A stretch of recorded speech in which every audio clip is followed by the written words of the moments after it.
तो साइंस के 5 क्लासेस आ चुके हैं। आज हमारा होगा 6वां क्लास साइंस का, और 6वीं क्लास का पहला सवाल आप लोगों के सामने आ चुका है। आग को बुझाने के लिए क्या नहीं करना चाहिए। अब देखिए, आग यानी कि दहन, तो दहन के लिए कुछ आवश्यक शर्तों के ऊपर हम लोगों ने पिछले क्लास में डिस्कशन किया था, और उसी टॉपिक से संबंधित ये प्रश्न है कि अगर हम आग को बुझाना चाहते हैं तो निम्नलिखित जो ऑप्शंस हैं उनमें से क्या नहीं करना चाहिए। पहला ऑप्शन है दाह्य पदार्थ को हटा लेना चाहिए। अगर हम लोग दाह्य पदार्थ को हटा लेते हैं तो आग क्या हो जाएगी, बुझ जाएगी। यहाँ पे कहता है कि आग को बुझाने के लिए क्या नहीं करना चाहिए। ठीक है, तो अगर हम दाह्य पदार्थ को हटा लेते हैं तो आग बुझ जाती है। इसके बाद है ऑक्सीजन की आपूर्ति बंद कर देनी चाहिए। अगर हम ऑक्सीजन की आपूर्ति को भी बंद कर देंगे तो आग बुझ जाएगी। ठीक है, तो ये सब करना चाहिए। दाह्य पदार्थ को हटा लेना है, ये करना चाहिए। ऑक्सीजन की आपूर्ति को बंद कर देनी चाहिए, ये भी करना चाहिए। ऐसा दाह्य पदार्थ के ज्वलन ताप को बढ़ा देना चाहिए। अगर हम ज्वलन ताप को बढ़ाएंगे तो फिर आग बुझेगी, है ना, तो ये भी करना चाहिए। ये तीनों जो है करना चाहिए के अंतर्गत आ जाएगा। और चौथा ऑप्शन है कि दाह्य पदार्थ के ज्वलन ताप को घटा देना चाहिए।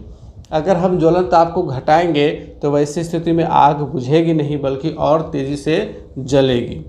तो ये चौथा ऑप्शन नहीं करना चाहिए। ठीक है, दाह्य पदार्थ के ज्वलन ताप को हमें घटाना नहीं चाहिए बल्कि हमें उसे बढ़ाना चाहिए। ठीक है, तो ये चौथा ऑप्शन नहीं करना चाहिए। तो चौथा ऑप्शन हमारा हो जाएगा यहाँ पे सही। अगला प्रश्न है, इनमें से किस मिट्टी की जल धारण क्षमता सबसे कम है। मिट्टी से संबंधित ये सवाल है। बलुई मिट्टी, काली मिट्टी, चिकनी मिट्टी और दोमट मिट्टी। तो इसमें जो सबसे कम जल धारण की क्षमता है वो बलुई मिट्टी की है। ठीक है, और सबसे अधिक की अगर हम बात करें तो सबसे अधिक चिकनी मिट्टी की जल धारण क्षमता होती है। ये आपका क्लास 7 के टॉपिक से लिया गया सवाल है। अगला सवाल है कि सबसे पहला पूर्ण रूप से संश्लेषित रेशा कौन सा है। रेशे वाले चैप्टर से सवाल है और इसके ऊपर हम लोगों ने पिछले क्लासेस में भी डिस्कशन किया हुआ है। इस सबसे पहला पूर्ण रूप से संश्लेषित रेशा अगर कहा जाए तो वह नायलॉन है। ठीक है, पूर्ण रूप से संश्लेषित रेशा कौन सा है तो वो नायलॉन है। और सबसे पहला अगर संश्लेषित रेशा पूछे, वो पूर्ण रूप से अगर नहीं है तब वो रेयॉन होगा। ठीक है, रेयॉन सबसे पहला संश्लेषित रेशा है, लेकिन वो पूर्ण रूप से संश्लेषित रेशा नहीं है क्योंकि उसमें कुछ प्राकृतिक सामान पदार्थ का इस्तेमाल किया जाता है, जबकि नायलॉन पूरी तरह से ये संश्लेषित रेशा है। ठीक है, अगला सवाल है, इनमें से कौन सी घटना घर्षण के कारण संभव हो पाती है। घर्षण के कारण कौन सी घटना संभव हो पाती है। पहला ऑप्शन है फल का पेड़ से नीचे गिरना। अब देखिए, फल का पेड़ से नीचे गिरना ये घर्षण बल के कारण संभव नहीं होती बल्कि ये गुरुत्वाकर्षण बल के कारण संभव होती है। तो ये ऑप्शन हमारा गलत हो जाएगा।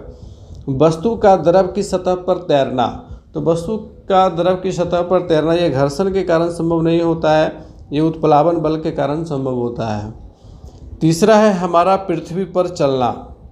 हमारा पृथ्वी पर चलना ये घर्षण के कारण संभव हो पाता है। अगर घर्षण को ख़त्म कर दिया जाए तो हम पृथ्वी पर चल नहीं पाएंगे। ठीक है, हमारा पैर जैसे ही धरती पर रखाएगा, अगर घर्षण नहीं होगा तो क्या हो जाएगा, स्लिप कर जाएगा। वर्षा के दिनों में आप लोगों ने देखा होगा कि जहाँ कीचड़ हो जाता है और वहाँ पे हमारा पाँव पड़ता है तो हम स्लिप कर जाते हैं। ठीक है, गिर जाते हैं। तो वैसी स्थिति में जब घर्षण वहाँ कम हो गई है तो उस पर चलना संभव नहीं हो पाता है।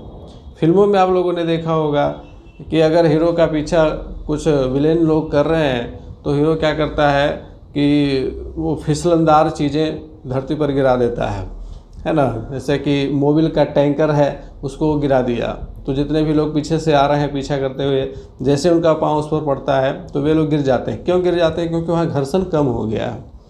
तो तीसरा ऑप्शन सही है। चौथा ऑप्शन है कि उल्का पिंडों का पृथ्वी के वायुमंडल में प्रवेश करने पर जल जाना, और यह भी घर्षण के कारण संभव हो पाता है क्योंकि जब उल्का पिंड धरती के वातावरण में प्रवेश करते हैं तो वायुमंडल से उनका घर्षण होता है और उसी घर्षण के कारण उनमें आग लगती है, वे जल करके राख हो जाते हैं ऊपर ही।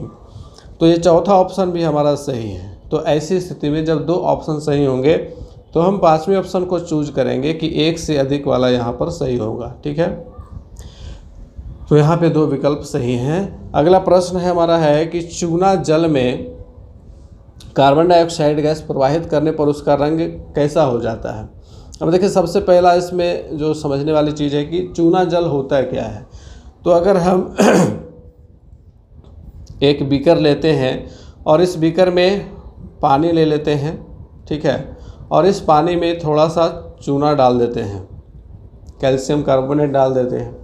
अब यह चूना जो है इसमें जैसे ही आएगा तो फिर इसकी अभिक्रिया शुरू हो जाएगी, जल के साथ अभिक्रिया होगी। ठीक है, जल में यह घुलेगा, जल गर्म होगा। इसके उपरांत जब जल ठंडा हो जाएगा, ठीक है, चूना अंदर बैठ जाएगा, तो यह जो पानी साफ होकर के इकट्ठा हो जाएगा ऊपर में, इसको हम लोग अलग कर लेंगे, निथार लेंगे, और यह जो पानी होगा इसी को चूना जल कहते हैं। ठीक है, और ये बिल्कुल साफ़ होगा उस टाइम पे। लेकिन जब इसमें कार्बन डाइऑक्साइड गैस को प्रवाहित करेंगे, जब हम CO2 इसमें डालेंगे, तो फिर इसका रंग वापस से उजला हो जाएगा, यानी कि यह दूधिया रंग का हो जाएगा। ऐसा लगेगा कि चूने की मात्रा इसमें वापस से आ गई है। ठीक है, तो ये दूसरा ऑप्शन हमारा सही हो जाएगा कि चूने का पानी का रंग जो है वो उजला हो जाता है, यानी कि दूधिया हो जाता है। चलिए, अगला प्रश्न हमारा है जीवाश्म ईंधन युग्म, यहाँ पे युग्म है, जीवाश्म ईंधन युग्म कौन सा है। तो जीवाश्म ईंधन कहते किसे हैं, फॉसिल फ्यूल। ठीक है, फॉसिल फ्यूल। तो जीवाश्म ईंधन यानी कि जीवों के अवशेष से प्राप्त ईंधन को हम लोग जीवाश्म ईंधन कहते हैं। जैसे कि कोयला, हमारा यहाँ पर पहला ऑप्शन जो है कोयला तो सही है, लेकिन लकड़ी ये जीवाश्म ईंधन नहीं है। ठीक है, दूसरा ऑप्शन है प्राकृतिक गैस और पेट्रोलियम। यहाँ पर प्राकृतिक गैस भी जीवाश्म ईंधन है और पेट्रोलियम भी जीवाश्म ईंधन है। ये सही युग्म है और यही हमारा आंसर होगा। इधर देखिए, तीसरा पेट्रोलियम और सौर ऊर्जा। तो सौर ऊर्जा इसमें प्राकृतिक ईंधन है। जल विद्युत और सौर ऊर्जा, तो ये दोनों ही जीवाश्म ईंधन नहीं है। तो दूसरा ऑप्शन हमारा यहाँ पे सही हो जाएगा। अगला सवाल है आँखों के रंग का निर्धारण करने वाला अंग कौन सा होता है। आँखों के रंग का निर्धारण, मुख्य रूप से देखिए, आँखों का रंग जो है पुतली का रंग ही आँखों का रंग कहलाता है। बाकी पुतली का ही रंग जो है किसी का नीला हो जाता है, किसी का ब्लैक होता है, किसी का थोड़ा सा भूरा होता है। ठीक है, और इसके साइड में जितने भी लोग होते हैं उन सभी का वाइट ही होता है। केवल पुतली की जो रंग होती है वो डिफ़र करती है। तो आँखों के रंग का निर्धारण करने वाला अंग कौन सा है। पुतली है, लेंस है, परितारिका है या फिर रेटिना है। अब यहाँ पर सही ऑप्शन क्या हो जाएगा, सही ऑप्शन हमारा हो जाएगा ऑप्शन नंबर 3 परितारिका, जिसको इंग्लिश में आइरिस बोलते हैं। ठीक है, तो आइरिस के कारण ही आँखों के रंग का निर्धारण होता है। अब यहाँ पर देख लीजिए, इसका नोट पॉइंट है कि परितारिका आँख का वह भाग है जिससे आँख का रंग निर्धारित होता है। इसी में पिगमेंटेशन होता है और इसी की वजह से आँख का रंग निर्धारित होता है। परितारिका का काम क्या है, तो परितारिका का काम है पुतली के आकार को नियंत्रित करना और नेत्र में प्रवेश करने वाले प्रकाश की मात्रा को नियंत्रित करना भी इसी का काम है। ठीक है, जैसे कि अब अगर हम लोग धूप वाले क्षेत्र में जाते हैं तो वहाँ पे हमारी आंखें सिकुड़ती हैं, और जब हम अंधेरे वाले क्षेत्र में जाते हैं तो वहाँ पे हमारी आंखें फैलती हैं। तो ये जो काम है वो परितारिका का काम है, और इसमें सीलियरी मांसपेशियाँ भी सहायक होती हैं, क्योंकि सीलियरी मांसपेशियाँ जो है वो लेंस को पकड़ कर रखती हैं, और वहाँ भी जब सिकुड़न होता है या फैलाव होता है तो वो भी इसमें सहयोग करती हैं। अगला प्रश्न हमारा है कि चंद्रमा पर कदम रखने वाले प्रथम व्यक्ति कौन थे। चंद्रमा पर कदम रखने वाले प्रथम व्यक्ति, पहला option Neil Armstrong. Neil Armstrong ही पहला ऑप्शन सही है। दूसरा ऑप्शन है यूरी गागरिन। तो यूरी गागरिन अंतरिक्ष में जाने वाले प्रथम व्यक्ति थे। ठीक है, अंतरिक्ष में जाने वाले प्रथम व्यक्ति कौन थे, तो यूरी गागरिन थे। और नील आर्मस्ट्रॉन्ग चंद्रमा पर कदम रखने वाले प्रथम व्यक्ति थे। तीसरा ऑप्शन है राकेश शर्मा। तो राकेश शर्मा अंतरिक्ष में जाने वाले प्रथम भारतीय थे। ठीक है, प्रथम भारतीय थे। राकेश शर्मा। और चौथा ऑप्शन इसके बारे में भी जान लीजिए, एडविन एल्ड्रिन। नील आर्मस्ट्रॉन्ग प्रथम व्यक्ति थे और एडविन एल्ड्रिन द्वितीय व्यक्ति थे चंद्रमा पर पहुंचने वाले, कदम रखने वाले। ठीक है, यानी कि ये दोनों साथ में गए थे। सबसे पहले चंद्रमा पर नील आर्मस्ट्रॉन्ग उतरे, उनके पीछे पीछे एडविन एल्ड्रिन उतरे थे। ठीक है, तो कदम रखने वाले ये दूसरे व्यक्ति थे। चलिए, चारों व्यक्ति इस ऑप्शन के इम्पोर्टेंट थे और चारों के बारे में हमने डिस्कस कर लिया। अगला प्रश्न है, अलैंगिक प्रजनन में भाग लेते हैं। अलैंगिक प्रजनन की जब बात आती है तो इसके नाम से ही स्पष्ट है कि अलैंगिक में दो जीवों का काम नहीं होता है, केवल एक ही जीव में प्रजनन हो जाता है। मतलब एक ही जीव जो है अलग अलग संतति के रूप में बढ़ जाता है, उसी का शरीर जो है बढ़ जाता है। द्विखंडन विधि जो है इसमें प्रमुख विधि है, मुकुलन विधि है। तो एक जीव, यहाँ चौथा ऑप्शन हमारा सही हो जाएगा। अलैंगिक प्रजनन में केवल और केवल एक जीव भाग लेते हैं। अच्छा, अगला प्रश्न है, नीले लिटमस पत्र को 1 विलयन में डुबोने पर लिटमस पत्र लाल हो जाता है, तो विलयन की प्रकृति क्या है? अम्लीय है, क्षारीय है, उदासीन है, अम्लीय या क्षारीय कोई भी, या फिर पांचवा ऑप्शन। तो देखिए, जब नीला लिटमस पत्र को विलयन में डुबा रहे हैं और नीला लिटमस पत्र लाल हो जा रहा है, तो वह विलयन जो है वो अम्लीय होगा। क्या होगा? अम्लीय होगा। पहला ऑप्शन हमारा सही होगा यहाँ पर। अगला प्रश्न है, इनमें कौन एक अक्रिय गैस है? अक्रिय गैस यानी कि वैसी गैस है जो किसी से अभिक्रिया नहीं करती हैं। ठीक है, और अभी तक जो ज्ञात तत्व हैं टोटल 118 पहुंच गया तत्वों की संख्या। इसमें से अक्रिय गैसों की संख्या कितनी है?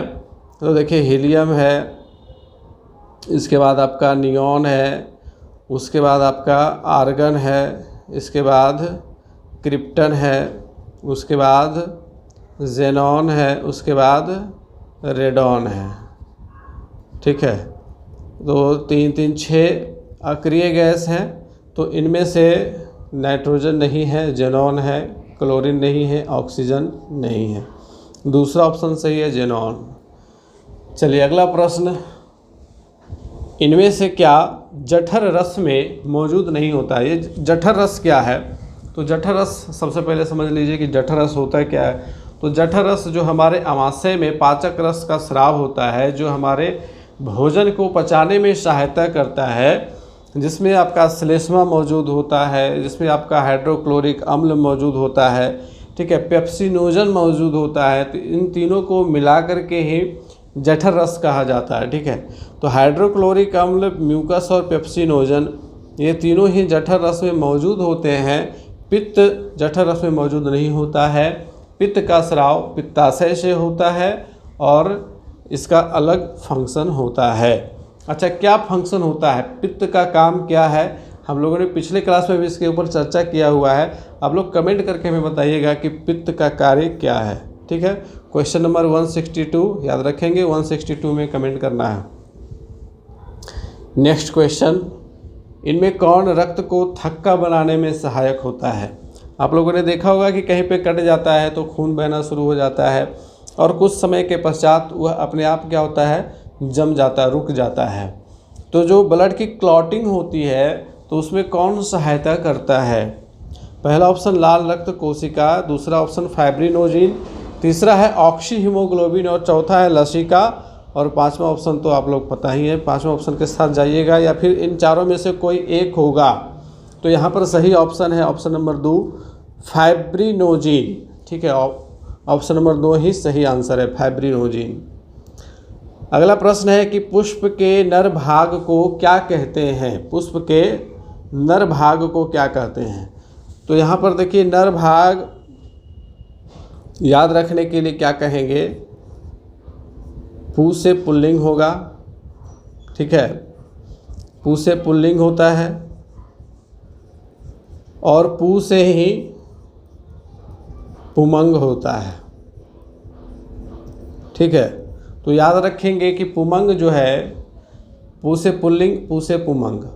ठीक, तो आसानी से आप ऑप्शन जहाँ भी रहेगा पुमंग, और पुमंग में ही पुंकेसर आता है।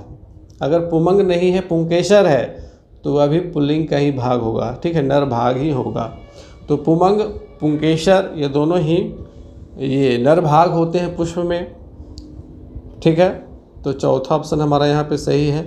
अच्छा, यहाँ पे चित्र भी दिया हुआ है, इस चित्र से हम लोग समझ लेंगे मादा जननांग और नर जननांग को। ठीक है, तो यहाँ पर आप स्पष्ट रूप से देख पाइएगा। अच्छा, मादा जननांग जो है वह जायांग कहलाता है। अब मादा का मतलब जननी, तो ज से जननी और ज से जायांग। ठीक है, तो याद रखेंगे कि ज से जननी, ज से जायांग और पू से पुल्लिंग, पू से पुमंग। तो इस प्रकार से हम लोग मादा जननांग और नर जननांग को याद रख सकते हैं। अच्छा, मादा जननांग में बहुत सारे भाग होते हैं, जैसे आप यहाँ पर देखिए ये वर्तिकाग्र है और ये जो बीच से डंठल निकलती है ये वर्तिका कहलाती है, और ये बीच में जो इस प्रकार से अंडे नुमा जो संरचना है इसे अंडाशय कहते हैं, और इसके किनारे किनारे ये जो संरचना है यही पुंकेसर कहलाता है। इसी में परागकोश मौजूद होता है, और यही परागकोश जो है जब वर्तिकाग्र पर आता है तो निषेचन की प्रक्रिया होती है और फिर वहाँ फल का निर्माण शुरू होता है। अगला सवाल, सूर्योदय एवं सूर्यास्त के समय सूर्य का रक्ताभ दिखना किस घटना के कारण होता है? सूर्योदय एवं सूर्यास्त जब होता है, यानी कि जब सूरज उग रहा होता है और जब डूब रहा होता है, तो उस टाइम पे जो सूरज का रंग आप देखिएगा तो रक्ताभ यानी कि रक्त के रंग का हल्का दिखता है। ठीक है, तो उसका कारण क्या है? टिंडल प्रभाव, प्रकाश का अपवर्तन, आंतरिक परावर्तन या फिर प्रकाश का प्रकीर्णन। तो इसका सही आंसर हो जाएगा ऑप्शन नंबर 4, प्रकाश के प्रकीर्णन की घटना के कारण ही ये संभव हो पाता है। इस सूर्योदय एवं सूर्यास्त के समय सूर्य जो है वो रक्ताभ दिखता है। ठीक है, और प्रकाश के प्रकीर्णन के कारण ही आकाश का नीला दिखना भी संभव होता है। अगला सवाल है, अग्निशामक यंत्र में कौन से रसायन का विलयन मौजूद होता है? अग्निशामक यंत्र आप लोगों ने देखा होगा जिसके द्वारा हम लोग आग को बुझाते हैं। ठीक है, तो अग्निशामक यंत्र जो है लाल रंग का सिलेंडर स्कूल में, कॉलेज में, हॉस्पिटल्स में, बड़े बड़े बिल्डिंग्स में और ट्रेनों में मौजूद होते हैं। और अगर बाई चांस कभी दुर्घटनावश जो है कहीं आग लग जाती है तो इस यंत्र के द्वारा आग को बुझाया जाता है। तो आग को बुझाने के लिए इसमें जो मैकेनिज्म मौजूद होता है, तो एक टंकी उसके अंदर होती है, उस टंकी में एक विलयन मौजूद होता है और उसके अंदर एक शीशी मौजूद होता है जिसमें अम्ल मौजूद रहता है। ठीक है, तो उस विलयन का नाम बताना है जो अग्निशामक यंत्र में मौजूद रहता है। ऑप्शंस हैं sodium carbonate, sodium bicarbonate, sodium hydroxide, potassium permanganate. तो इसमें सही ऑप्शन है आपका ऑप्शन नंबर 2, सोडियम बाइकार्बोनेट मौजूद होता है। ठीक है, आप लोग याद रखेंगे इस चीज़ को कि अग्निशामक यंत्र में कांच की एक शीशी में अम्ल और जिस पात्र में कांच का बोतल रखा होता है उसमें सोडियम बाइकार्बोनेट का विलयन रखा होता है। आग बुझाने की प्रक्रिया में जब कांच की बोतल का मुंह तोड़ा जाता है तो यह अम्ल सोडियम बाइकार्बोनेट से प्रतिक्रिया करके कार्बन डाइऑक्साइड बनाता है जो आग से संपर्क तोड़ देता है जिससे आग बुझ जाती है। तो ये मैकेनिज्म होता है अग्निशामक यंत्र के अंदर और यह विलयन जो है वो सोडियम बाइकार्बोनेट मौजूद होता है। फलदार पौधों की सिंचाई का सबसे अच्छा माध्यम कौन है? तो जो फलदार पौधे होते हैं और उनको पानी देने का सबसे अच्छा माध्यम, उनकी सिंचाई के लिए सबसे अच्छा माध्यम ड्रिप तंत्र होता है। ड्रिप तंत्र में पतली पतली पाइपें होती हैं, इस प्रकार से आप यहाँ पर देख पाइएगा चित्र के माध्यम से। पतली पतली पाइपें जो है बिछी होती हैं इनकी ठीक जड़ों के पास, और इनमें जो है वहाँ पर छिद्र बना होता है जिसके माध्यम से बूंद बूंद करके पानी हल्की मात्रा में गिरती है, और जितनी मात्रा ज़रूरत होती है पौधों को उतनी ही पानी हम लोग यहाँ पर देते हैं। और इसमें सबसे जो प्रमुख बात है कि पानी की बर्बादी नहीं होती है। बाकी अन्य जो सिस्टम्स हैं जैसे कि पाइप के द्वारा या डोंग बना करके जब सिंचाई की जाती है तो वहाँ पे जल की बर्बादी ज़्यादा होती है, जल का नुकसान बहुत ज़्यादा हो जाता है, जबकि ड्रिप तंत्र में जितनी ज़रूरत है पानी की उतनी ही मात्रा हम लोग दे पाते हैं। नेक्स्ट क्वेश्चन है, सबसे मजबूत रेशा कौन सा है? सबसे मजबूत रेशा रेयॉन का, नायलॉन का, पॉलिएस्टर का, एक्रिलिक का। तो सही ऑप्शन यहाँ पे ऑप्शन नंबर 2 है। नायलॉन का रेशा सबसे मजबूत होता है और इसका इस्तेमाल मोटे मोटे रस्सों के निर्माण में होता है। पर्वतारोहण में जो रस्सियाँ इस्तेमाल की जाती हैं उनके निर्माण में होता है। आपका जो ग्लाइडर्स होते हैं उनके निर्माण में इसका इस्तेमाल किया जाता है। ये नायलॉन की रस्सियों को आप यहाँ पर देख पाइएगा, काफ़ी मजबूत रस्सियाँ होती हैं, पूरी तरह से संश्लेषित। अगला सवाल है, इनमें से किसके द्वारा घर्षण को कम नहीं किया जा सकता है? घर्षण को कम करने के कुछ उपाय होते हैं, घर्षण वाले चैप्टर में क्लास 8 में दिया हुआ है, वहाँ से इस सवाल को तैयार किया गया है। ऑप्शंस आपका है बॉल बेयरिंग के द्वारा। तो देखिए, जब बॉल बेयरिंग की जाती है तो बॉल बेयरिंग से घर्षण कम हो जाता है। ठीक है, बॉल बेयरिंग आप लोगों ने साइकिल में देखा होगा, बहुत सारे यंत्र में देखा होगा जहाँ पे बॉल बेयरिंग का इस्तेमाल करके घर्षण को कम किया जाता है और मशीनों को घर्षण से बचाया जाता है। ठीक है, सिलेंडर का जो आपका रेगुलेटर होता है उसमें भी बॉल बेयरिंग लगा होता है ताकि उसमें घर्षण ना हो। दूसरा है स्नेहक द्वारा। स्नेहक का मतलब क्या हुआ? जैसे कि आप लोगों ने देखा होगा कि लोहे का दरवाज़ा है और खुलने या बंद करने के समय कड़कड़ा आवाज़ कर रहा है, तो हम लोग क्या करते हैं, उसमें तेल डाल देते हैं, थोड़ा सा मोबिल डाल देते हैं। शटर में आप लोगों ने देखा होगा ग्रीस डाला जाता है ताकि शटर आसानी से ऊपर नीचे हो सके। तो वो स्नेहक के द्वारा घर्षण को कम किया जा रहा है वहाँ पे। ठीक है, और हमको यहाँ पर ढूंढना है कि कम नहीं किया जा सकता है। तीसरा है फर्श को चिकना करके। अगर हम फर्श को चिकना करेंगे तो वहाँ पर घर्षण क्या हो जाएगा? कम हो जाएगा। माध्यम को सघन करके, ये चौथा ऑप्शन सही है। अगर हम माध्यम को सघन बना देंगे तो घर्षण ज़्यादा होगा ना कि कम होगा। ठीक है, ये चौथा ऑप्शन हमारा सही है। अगला सवाल है, इनमें से कौन एक एंटीबायोटिक नहीं है? एंटीबायोटिक यानी कि प्रतिजैविक, जो हमें विभिन्न प्रकार के रोगों से रक्षा प्रदान करता है। तो देखिए, पेनिसिलिन एंटीबायोटिक है, स्ट्रेप्टोमाइसिन ये भी एंटीबायोटिक है, एरिथ्रोमाइसिन ये भी एंटीबायोटिक है, सोडियम बेंजोएट ये एंटीबायोटिक नहीं है। ये क्या है? खाद्य परिरक्षक है। ये क्या है? खाद्य परिरक्षक। खाद्य परिरक्षक का मतलब क्या होता है? फूड प्रिजर्वेशन में इसका इस्तेमाल होता है। खाद्य परिरक्षण में खाद्य परिरक्षक का इस्तेमाल किया जाता है। आप लोगों ने देखा होगा जो डिब्बे बंद भोजन होते हैं, आप उनकी पैकेट के ऊपर पढ़िए तो सोडियम बेंजोएट का नाम आपको मिल जाएगा। ये एक खाद्य परिरक्षक है जो भोजन को जल्दी खराब होने से बचाता है। ठीक है, सोडियम बेंजोएट। चलिए, अगला सवाल है, इनमें से कौन पेट्रोलियम का एक संघटक नहीं है? तो पेट्रोलियम के बहुत सारे संघटक होते हैं और इसकी चर्चा हम लोगों ने पिछले क्लासेस में भी की है। डीजल पेट्रोलियम का संघटक है, पैराफिन मोम भी है, बिटुमेन भी है, कोक नहीं है। कोक किसका संघटक है? कोक कोयले का संघटक है। कोयले को हवा की अनुपस्थिति में उच्च तापमान पर गर्म करके कोक प्राप्त किया जाता है। चौथा ऑप्शन हमारा यहाँ पे सही है। अच्छा, अगला सवाल है, ब्रेल लिपि में कितने बिंदुकित पैटर्न होते हैं? ब्रेल लिपि से संबंधित सवाल है और ये भी आपका साइंस के बुक से ही सवाल लिया हुआ है। ठीक है, और ब्रेल लिपि में 63 बिंदुकित पैटर्न होते हैं, याद रखना है इसको। अच्छा, और एक पैटर्न में कितनी बिंदुएं होती हैं?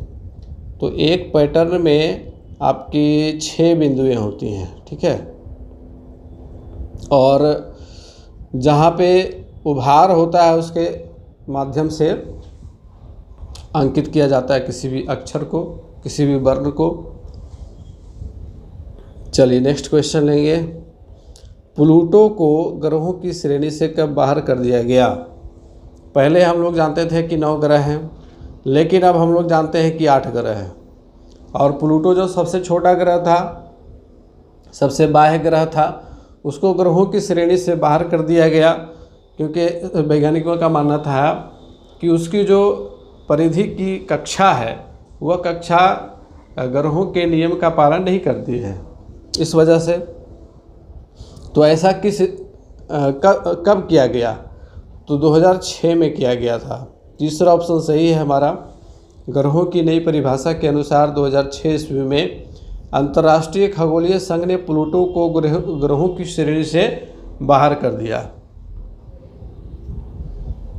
आंतरिक निषेचन होता है मादा शरीर के बाहर, नर शरीर के बाहर, मादा शरीर के अंदर, नर शरीर के अंदर।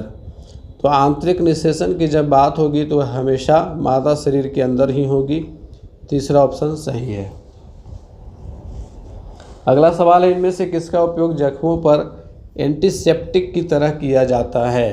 एंटीसेप्टिक, जब कभी आप लोगों ने देखा होगा कि कट जाता है तो उस पर डॉक्टर क्या करते हैं? एंटीसेप्टिक के द्वारा उसको साफ कर देते हैं ताकि ब्लड का आना बंद हो जाए और वहाँ पर संक्रमण की संभावना खत्म हो जाए।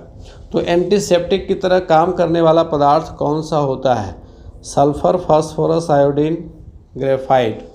तो देखिए एंटीसेप्टिक जो घोल होता है उस पर मदर टिंचर आयोडीन लिखा होता है, आयोडीन का वो घोल होता है। तीसरा ऑप्शन सही है। इस तरह का आप लोगों ने देखा होगा। चलिए अगला सवाल है, ओजोन छिद्र से क्या होता है? ग्लोबल वार्मिंग, अम्ल वर्षा, प्रदूषण में बढ़ोतरी, पराबैंगनी किरणों का धरती पर पहुंचना। चौथा ऑप्शन सही है। ओजोन छिद्र के कारण पराबैंगनी किरणें जो हैं वो धरती पर डायरेक्ट आ रही हैं। सूर्य से निकलने वाली हानिकारक पराबैंगनी किरणें ओजोन परत से टकराकर वापस अंतरिक्ष में चली जाती हैं और ओजोन परत में जो छिद्र हो गया है ध्रुवों के ऊपर, तो उस वजह से वहाँ से डायरेक्ट पृथ्वी पर आ रही है। और जहाँ अगर मनुष्य रह रहे हैं और उसके ऊपर ओजोन के परत में छिद्र हो जाए तो वहाँ से डायरेक्ट पराबैंगनी किरणें जो हैं सीधे आबादी पर पड़ेगी और आबादी केवल मनुष्य को ही नहीं अन्य जीव जंतुओं को भी इससे भयानक नुकसान होगा और हमें ये इसका परिणाम देखने को भी मिल रहा है। अच्छा, ओजोन परत का क्षय जो है वो किस गैस के कारण होता है? तो आप लोगों को पता होगा CFC, क्लोरोफ्लोरोकार्बन गैस के कारण ओजोन परत का क्षय हो रहा है। ठीक है, चलिए नेक्स्ट क्वेश्चन की ओर बढ़ते हैं। मनुष्य में पाचन की क्रिया आरंभ होती है कहाँ से? मुख गुहा से, ग्रास नली से, अमाशय से, छोटी आंत से, या फिर पांचवा ऑप्शन। तो मनुष्य में पाचन की क्रिया मुख गुहा से ही प्रारंभ हो जाती है, यानी कि माउथ कैविटी से ही माउथ से ही जो है इसका प्रारंभ हो जाता है मुंह से। और मुंह में जो है उपस्थित लार ग्रंथियां से लार निकलती हैं, लार से ही जो है भोजन का पाचन शुरू हो जाता है। अगला सवाल है, एक स्वस्थ व्यक्ति का सामान्य स्थिति में रक्तचाप कितना होना चाहिए? तो एक स्वस्थ व्यक्ति का रक्तचाप 120/80 होना चाहिए। ये बहुत ही आसान सा सवाल था, 120/80। चलिए अगला सवाल है, ध्वनि की प्रबलता इसके किसके ऊपर निर्भर करती है? ध्वनि की प्रबलता आवृत्ति पर, तारत्व पर, आयाम पर, वेग पर, या फिर पांचवा ऑप्शन। तो इसमें देखिए दो चीज़ें होती हैं, एक ध्वनि की प्रबलता और दूसरा ध्वनि का तारत्व। पिछले क्लास में हम लोगों ने डिस्कस किया था ध्वनि का तारत्व किस पर निर्भर करता है। वहाँ पे हम लोगों ने डिस्कस किया था कि ध्वनि का तारत्व जो है उसकी आवृत्ति पर निर्भर करता है, और यहाँ है ध्वनि की प्रबलता। तो ध्वनि की प्रबलता उसके आयाम पर निर्भर करती है। अच्छा, ध्वनि की प्रबलता की इकाई क्या होती है? चलिए ये सवाल आप लोगों के लिए छोड़ दिया जा रहा है। क्वेश्चन नंबर 179 का आंसर आपको कमेंट में करके देना है कि ध्वनि की प्रबलता की इकाई क्या होती है, इसको हम लोग किस में मापते हैं। ठीक है, चलिए अगला सवाल, और ये सवाल आज के क्लास का आखिरी सवाल है। और आज का क्लास आप लोगों को कैसा लगा है कमेंट करके ज़रूर बताइएगा, और आगे अपने अधिक से अधिक साथियों तक शेयर भी कीजिए क्लास को, ताकि उन सभी को भी इसका लाभ मिल सके। अच्छा, इस सवाल का आंसर क्या हो जाएगा? तारों का टिमटिमाना किस घटना के कारण होता है? टिंडल प्रभाव नहीं, टिंडल प्रभाव के कारण तारों का टिमटिमाना नहीं होता है। वायुमंडलीय अपवर्तन, ये सही है। आंतरिक परावर्तन गलत है, प्रकाश का प्रकीर्णन गलत है। वायुमंडलीय अपवर्तन के कारण तारों का टिमटिमाना संभव होता है, क्योंकि तारे जो हैं वो हमारी पृथ्वी से बहुत दूर है, कई एक प्रकाश वर्ष दूर है। तो वहाँ से जो उनकी प्रकाश की किरणें आ रही हैं वो बहुत कमज़ोर होती हैं और जब हमारी वायुमंडल में उनका प्रवेश होता है तो हम लोगों को पता है कि वायुमंडल की कई परतें हैं, और जैसे जैसे वायुमंडल की परत धरती के नज़दीक आती है तो उसकी सघनता बढ़ते जाती है। प्रारंभ में विरल माध्यम होता है, फिर सघन माध्यम होता है। तो जब हम लोगों ने पढ़ा है प्रकाश के अपवर्तन में कि जब प्रकाश किरणें विरल माध्यम से सघन माध्यम में जाती है तो वह अभिलंब की ओर मुड़ जाती है। ठीक है, तो इसी प्रकार से अपवर्तन के कारण जो प्रकाश किरणें सीधी आनी चाहिए थी वो मुड़ मुड़ करके आती हैं और इसीलिए झिलमिलाती हुई प्रतीत होती हैं और हमें लगता है कि तारे टिमटिमा रहे हैं। तो ये आखिरी सवाल, इसी के साथ आज का क्लास हमारा यहीं पे संपन्न होता है। मिलेंगे फिर से अगले क्लास में, तब तक के लिए गुड बाय, टेक केयर।